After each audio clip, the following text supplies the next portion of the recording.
As it turns out, there's not really anything I don't like about Napalm Man. I really dig the design of his stage, the music is perfect, and I really like his weapon. I even like the color scheme, ready for the orange and the blue. Now I get to go to Crystal Man stage. If you haven't guessed it yet, I'm doing these stages in the reverse order of how it's recommended you go through them, which means that in this video I get to tackle, in my opinion, the two toughest stages of the initial 8. This reminds me a lot of Iceman stage, except when you shoot the bottoms of these guys, it's more like yanking a chair out from underneath a basketball. And here's my new weapon, the Bouncing Exploding Peanut. In stereo! I love that. And I love the head bouncing into the pit. It's just ridiculous. Power Stone is going to see a lot of use in these videos, so get used to it. I'm even playing along with the music now. And this is good, don't flinch, just keep running. Follow the bounce. Don't follow the bouncing ball. This section with the crystals is extraordinarily tricky. If you have Starman's weapon, which creates a barrier around you, you can be protected from the crystals. Otherwise, you have to be really careful. It's extremely dangerous because if you get hit at all by any of the crystals, you will fall in a hole and die! I had you going there for a second, didn't I? Hop! I find that you either need to be unbearably patient to get through that section, or else you need to just rush, keep your fingers crossed. And now I'll play with Power Stone. Challenge 1. Are you ready? Action! Challenge 2. And now I'll charge up my Mega Buster and take out this new shield attacker enemy, and with the same shot, bounce right off him. Huh, funny how that works. Well, not so funny, I mean, enemies respawn. It's what they do. Oh, I missed.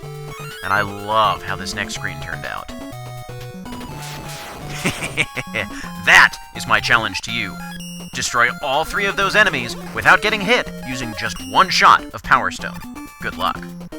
And this is ridiculous. I just got a freebie E-Tank, no effort at all. And now, a free M-Tank? What gives? At least it was really fun to watch the water wave fall off the edge there and hit that floor sweeper enemy.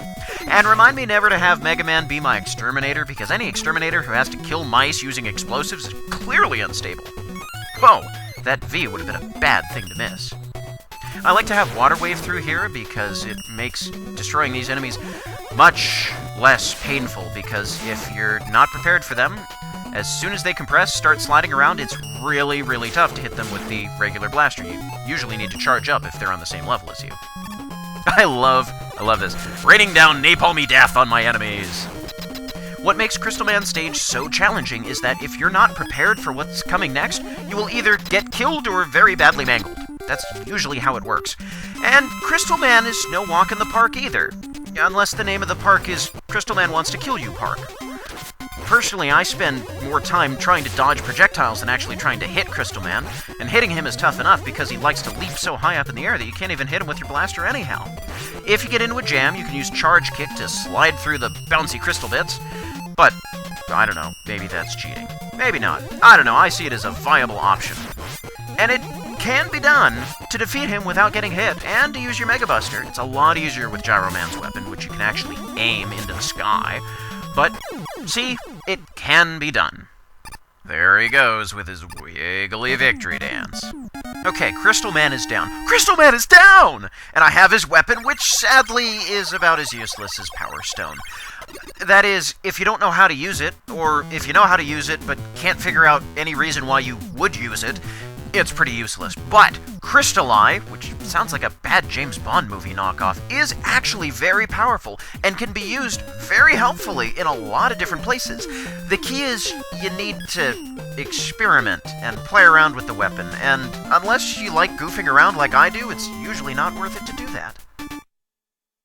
Mega Man 5 carries on the grand Mega Man tradition of making any location that is inherently blue in the background, such as sky or water, be the least visually interesting area of the stage, though I do enjoy dodging the generic clouds on the way up, and I do this because I can, like most anything. And this section, okay, I like the platforms here. This section has a lot of enemies that take a lot of damage, so I either charge up or charge through. I prefer the latter because it's far more dangerous and therefore far more fun. Crystal Eye, as you're seeing me use here, is a very powerful weapon. The problem is aiming it, because if you miss your target, or if you potentially shoot it at a wall or thick piece of sky like we saw on the left side there just a moment ago. It'll break into little bits and fly around, and chances are you won't hit anything with that. Now I'm gonna see if I can make Crystal Eye bend to my will in this game, though. Like here. I love it bouncing around in that nook. That's just funny to me. And this. Ha-ha! And this. Ha-ha! I love being able to play around with Crystal Eye. What is this platform doing down here? There's no purpose for this. I said before I see a lot of parallels between Mega Man 3 and 5. Another one is in the weapons. Many of the special weapons don't look as cool as this until you've practiced a lot with them. There are weapons like Top Spin, especially. Weapons like Hard Knuckle, Gemini Laser, Crystal Eye, Water Wave that have major limitations or are just very tricky to use, and you might look at them and say, well, how is this weapon going to be of any use to me whatsoever? It's not like, say, Metal Blade or Flash Stopper where you've got, hey, I can shoot in all directions, hey, I can freeze time, this is obviously useful. Mega Man 3 and 5 have a lot of weapons that you only determine whether they're helpful after playing around. Mega Man, knock it off, quit playing around. The second half of Gyro Man stage can be particularly challenging, so keep moving, slide often, and to get this A that's under here, stand between two of the falling blocks and jump at the last minute. If you don't, you'll very quickly end up with a very large pile of Mega Man bodies at the bottom of that pit. Here's something you don't need to do. Try and unsuccessfully teleport Rush into the fray here. And I like that this is a scrolling vertical section. This is really neat to me. Unless you are very much in control of the height of your jumps, you won't make it through here without a new piercing, and I promise you they probably don't sterilize those needles.